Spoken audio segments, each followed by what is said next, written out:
presentation. We got Nexus, the SoCal PR Falco, making their way all the way out there, preparing for Supernova. Yeah, I always keep trying to say. It's smashed on in our hearts, Supernova in our mouth. Paper. That sounds. I don't like the way I said that. But we already get the space.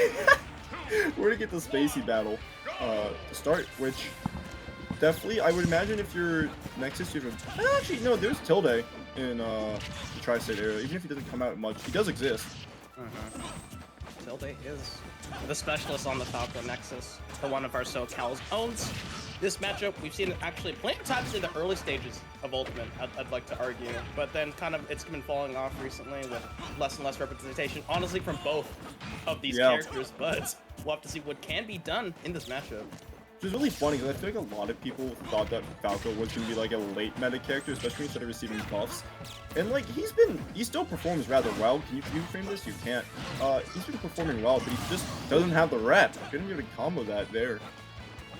Yeah, it's because like people just like it's literally the number one thing you hear about Falco complaints is that there's no neutral. And on paper, yeah, you're right. There is like the struggling for the neutral, but as in the late meta, the punish game has been just kind of greatly just exaggerated for how important it is. We've seen characters like Steve just gotta be able to abuse their punish game, and as well as being able to kind of eliminate the fact of them getting punished with certain techniques and certain movement abilities. But being punishing Jakal, finally able to clean it while Nexus stuck, only taking 40, not too bad.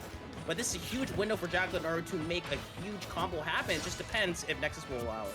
It's very based on a grab, or because if Jakal can get a grab here, there are so many combo routes that you have as Wolf to get around a lot of like the so just get early damage. Most time you're probably gonna see F throw or down throw dash attack as going for it. Gonna get punished for it. I do like Jakal. Seems to be one of like the more aggressive side B users that I've watched for like a Wolf player. And we see that why he took that stock at like a 12 because that side B, for what it's worth, is the strongest side B spike in the game of like 3 side B spikes. But I mean, even for that, it is strong. We didn't like there was not even like a chance Nexus lived that, right? He was not living at the last one even for like a second or whatever. No, he died. He exploded. Yeah, there was a red. There was like a little bit of a flash of red, and Nexus just like, oh, I made a huge mistake. And Jakal will gladly take that stock. Had so much rage as well in the back pocket, and this is like where it gets super difficult in order to try to like see out of the stock because Jakal will just be able to kind of play back. Falco already struggling to try to get in, past the, even out of the windows of where like an up tilt will confirm it to something reliably, including a grab. So Jakal is in a really excellent position and just needs to continue on. And unfortunate Pineapple, 2 mistakes back to back. Nexus not too happy about that one, but if you're Jakal, you gotta take that. Yeah, you're definitely gonna take that. That also did shows like one of like the best parts about Wolf is his ability to force a snowball type game. Because if he's in the lead, he's not a fast character, but one of the more consistent things that he has going for him is his airspeed's really good, and you can get around a lot of like if people try approaching you, it's laser with the physical hitbox too within the bayonet part. Or it's like, you try to jump in, approaching there, or approaching fair. Both really good, once again, with really good moves on Wolf's end. And not only are they like just good moves, they also combo, which makes it even more of a threat if you're at like that mid% area. Yeah, wow. That's one of the downfalls we've seen of like that's just a general spacey like recovery problem. Is when you're without a jump, your recovery habits become a bit more predictable due to the lack of being able to do anything else at times.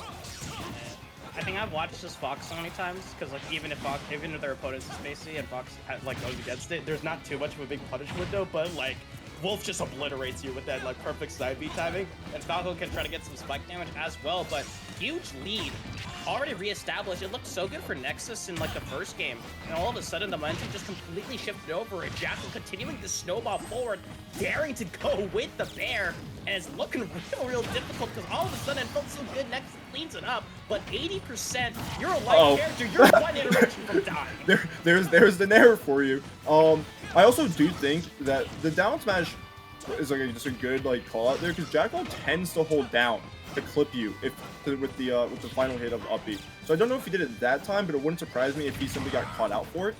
Great tech this time. I'm trying to get a grab off that. And this is a rather fine percent area if you're Nexus.